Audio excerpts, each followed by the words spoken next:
collar, white collar, black professors, white scholars, politicians, Dalai Lamas. Everybody in the whole wide world need hope if I be honest. I'm in that number. Welcome to another episode of the Rob Report. I'm your host, Robert Bob TV Brown. How you doing today? I'm trying not to laugh. I'm trying to look serious while I do this because this is a dumb article by the Washington Post. Jeff Bezos is losing his mind. It says in Washington Post, Hillary 2020? Trump better hope not. What? That's supposed to scare Trump?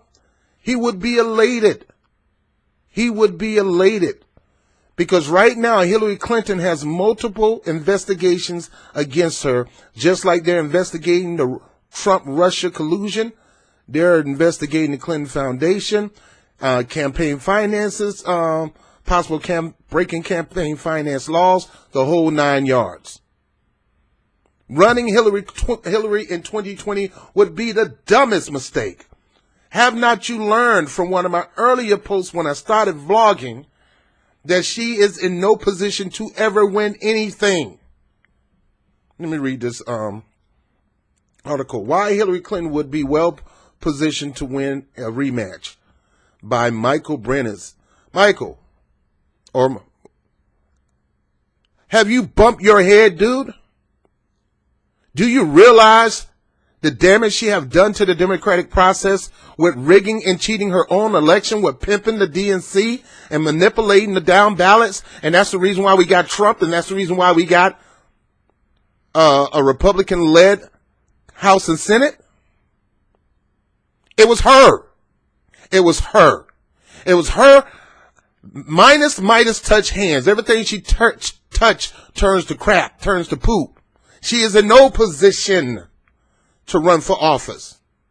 You're going to cause another 2020. Maybe you work for Trump and you're trying to push this so Trump can win again.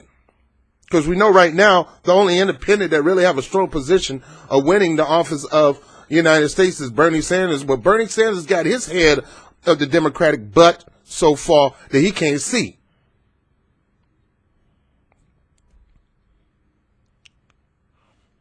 Let me look at your credentials, Michael. Michael Brennan is a historian, a senior archivist for American diplomacy at Yale University, where he is currently writing a biography on Hubert Humphrey. Well, Mr. Yale University, I didn't graduate from college, and I got more common sense than you when it comes to this. It said on October the 16th, 11 months after defeating her, President Trump tweeted another of his regular insults about his 2016 opponent, Democratic Hillary Clinton, sandwiched between boasts about his presumed role in the stock market's rise and his rally in South Carolina. Trump wrote, I recently asked if crooked Hillary is going to run in 2020. My answer was, I hope so. I hope so.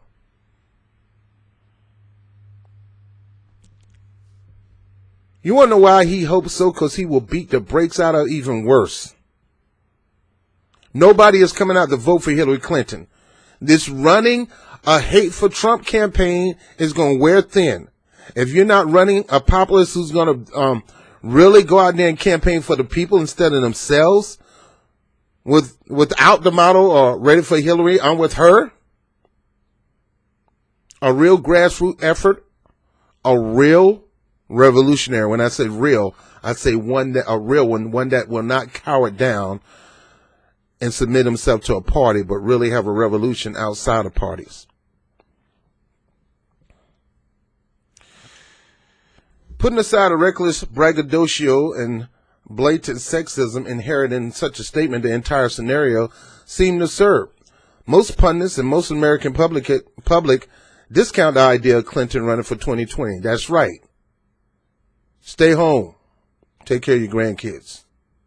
Croquet, needle, skeet shoot, water ski. Get with Obama and get with Richard Branson and jump out of airplanes. Whatever, just don't run for office.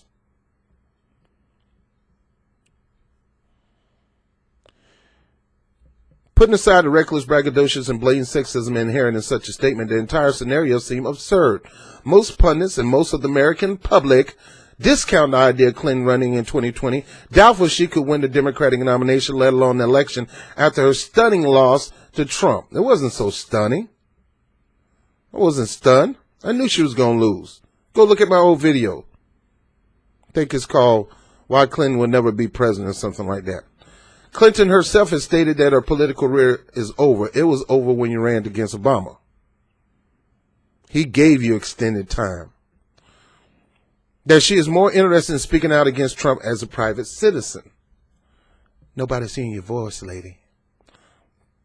Nevertheless, Trump should be careful what he wishes for. Clinton might not be a potential candidate now, but the political winds can change quickly. Recent American history in rife with presidential contenders who lost the primary or general election and then went on to become candidates in subsequent election. Dissatisfied with the politics of today, lured by name, recognition, and pre-existing loyalties, the public gave each of these candidates multiple chances at the presidency and handed several the keys to the White House. So, now we got Bernie Sanders that may talk about running. You're going to run a Bernie Sanders Clinton thing again? Nobody don't want that. And if they do, then Bernie will be a fool to run under the Democratic Party. He got enough name recognition to run on his own and still garner most of the independent support, half of the Democratic report, and some Republican support, and still beat her. He don't need the Democratic Party. And that's what we keep telling you, Bernie Sanders. You do not need the Democratic Party. They need you. And they're going to manipulate and use you and make you look like a fool. They already had you turned your back on your base, and now your base is kind of hands off with you. Let me keep going. Add to that Trump abysmally low approval rating and inability to deliver on signature campaign promises, build a border wall, ending NAFTA, and repealing the Affordable Care Act, to name a few. And Clinton could once more emerge as a serious challenger. No, she wouldn't. Dude, you're wrong. No, she wouldn't. Political comebacks, even seemingly impossible ones, are actually a regular occurrence in modern American politics. Richard Nixon remained the most infamous example. Nixon narrowly lost to John F. Kennedy in the 1960 election. Only about 110,000 votes nationwide separated them. Then ran for governor of California in 1962, only to lose that election. Nixon told the press after his defeat in 1962 that he was done with politics. You don't have a Nixon to kick around anymore, he proclaimed. But when Lyndon B. Johnson trounced conservative Republican Barry Goldwater in 1964, LBJ won all but 6 states. Nixon recast himself as a person best able to unite the faction within the GOP. Nixon's chances were bolstered by widespread. Let me stop there. Nixon recast himself as the person able to unite the faction with the GOP. Hillary Clinton is not the person able to unite the faction between progressive and conservative Democrats, or what we call corporate Democrat. Hillary Clinton is the opposite. Because of her, 13 to 15 million left the party and have not come back. Bernie Sanders is doing a failed effort to sheepdog them back into a party. Why? Because it won't work, Bernie. You're independent. What you look like telling people to join the Democratic Party when you are not officially a Democrat, as Joy Reid would say eloquently, and I can't stand her as a newscaster. Beautiful woman, but I can't stand her as a newscaster.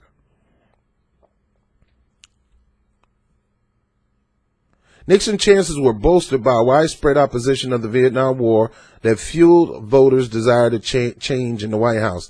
Nixon also courted Southern whites who traditionally voted Democrats, dismayed over civil rights legislation and urban riots in 1960. Nixon ran for president again in 1968, capturing the Republican nomination and then the presidency.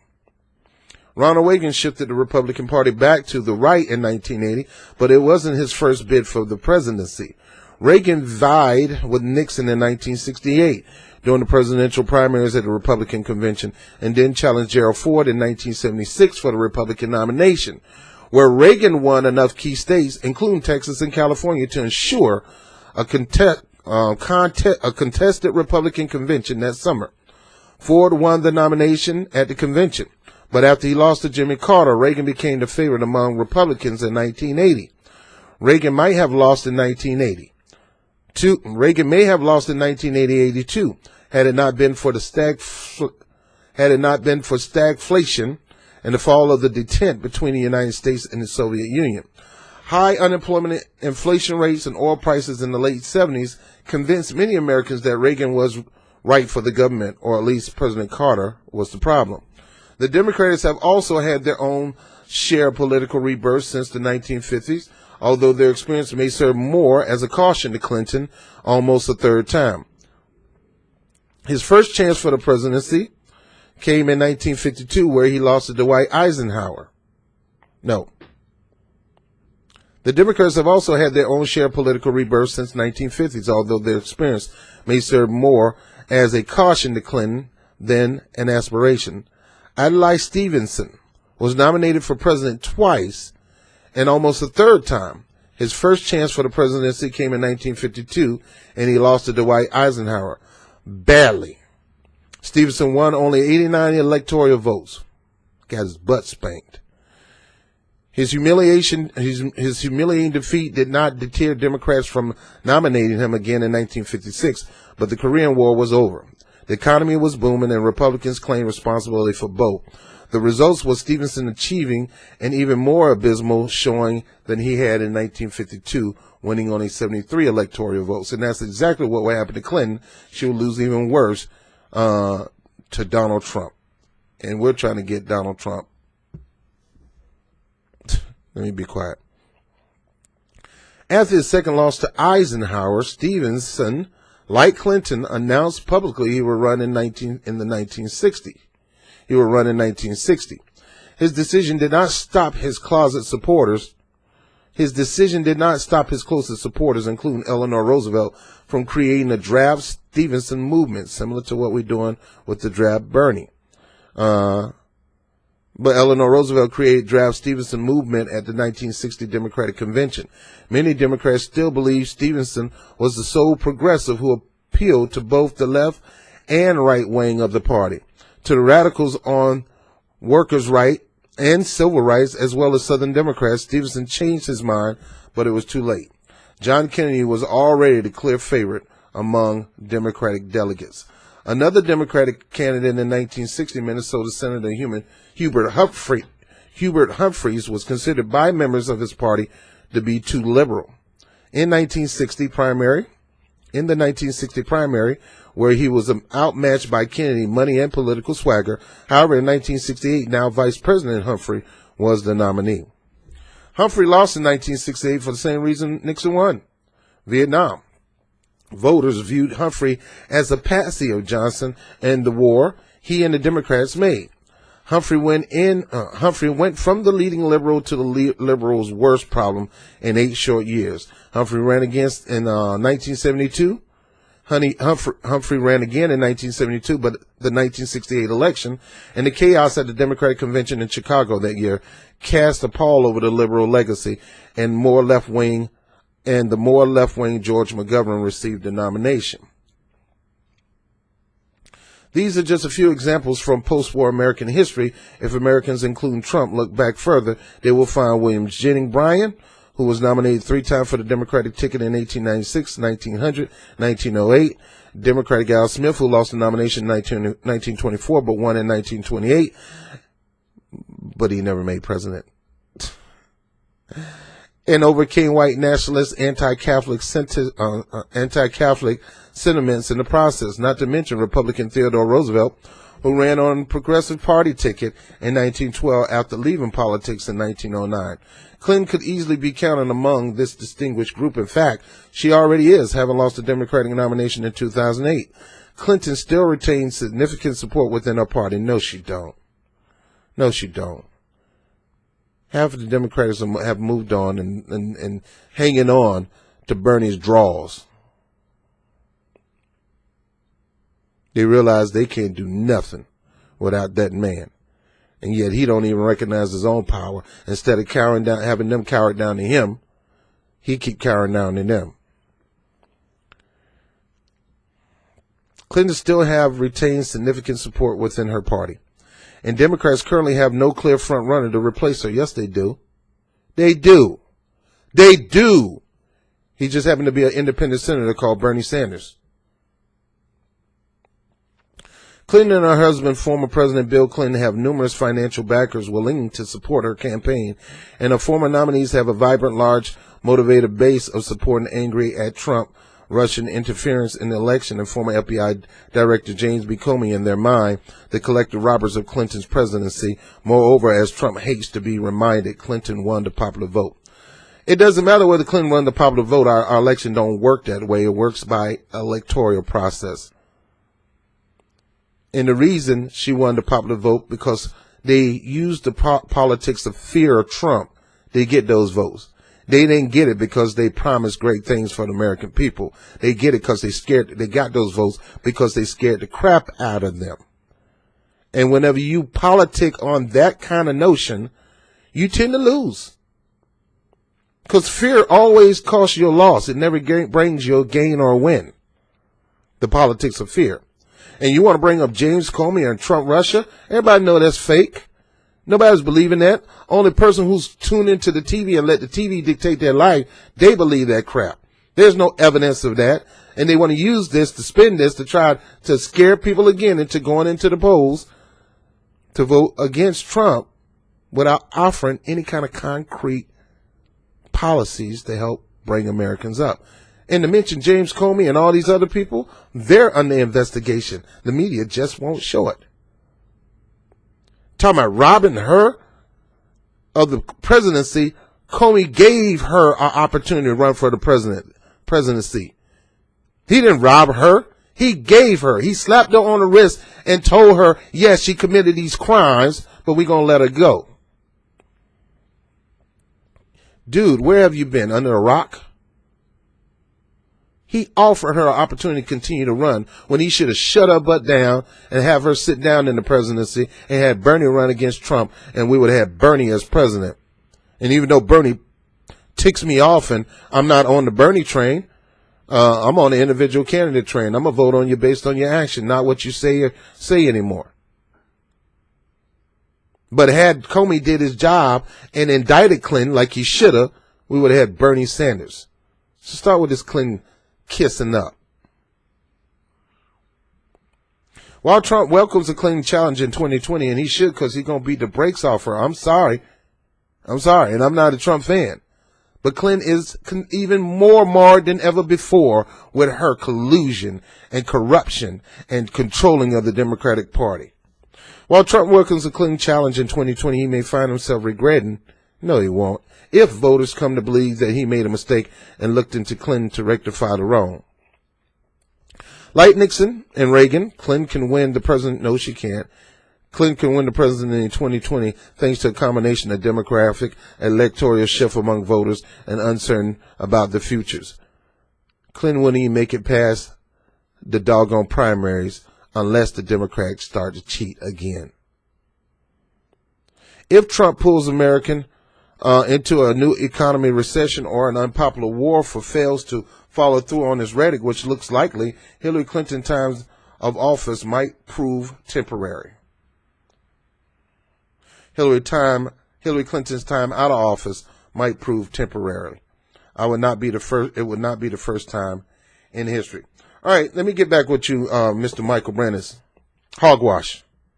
Phooey. She has no chance of running. She is more marred than ever before. She is a failed candidate. She failed as Secretary of State. She failed at U.S. Senator from New York. She actually failed as a First Lady. She has no stellar record. Not like Bernie Sanders. And I'm not tooting Bernie Sanders' horn. You forget to mention Bernie Sanders at all in this scenario. How he is the most popular candidate, the most popular politician with positive favors all across the board, way beyond Hillary Clinton. But you fail to remember this. And again, I'm not tooting Bernie Sanders' horn. I'm just telling the freaking truth. They do have somebody who they have.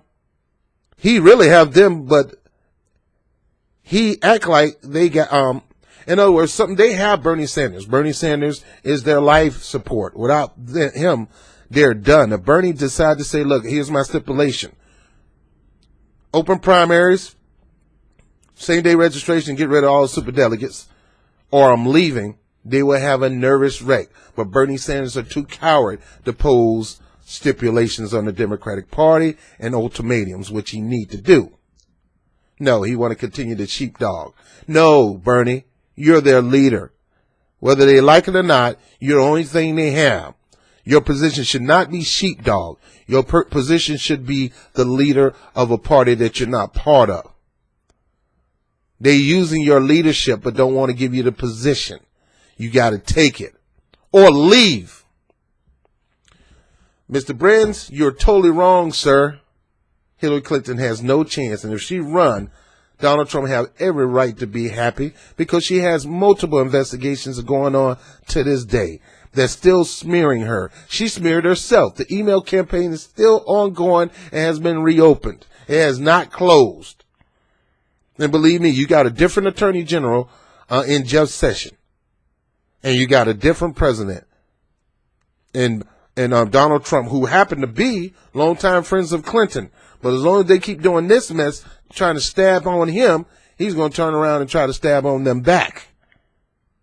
And friends or not, you're not just going to keep doing this to me and think I'm not going to be, that I'm going to detach my friendship away from you and not retaliate and not get back or clap back at you. So no, she has no chance of winning. Sure, the examples are historic. They're very historic. But in her case, never going to get it, never going to get it, never going to get it, never going to get it. Wake up, smell the coffee, Mr. Brennan. It's not going to happen. Hey, if you like the content and if you like this particular video, please like it, share it. Also, if you want to become a patron, you can click the link below and become a patron. I'm no Don Lemon, thank God. So again, like, share, subscribe to the channel. We're over 1,500. We're on the march to 5,000. Please click the subscribe button and hit the notification button so you can know exactly when I put a new video up. If you like the content, hit our Patreon account up. A few bucks to get a brother a cup of coffee, maybe a hot dog and a soda from 7-Eleven. You know.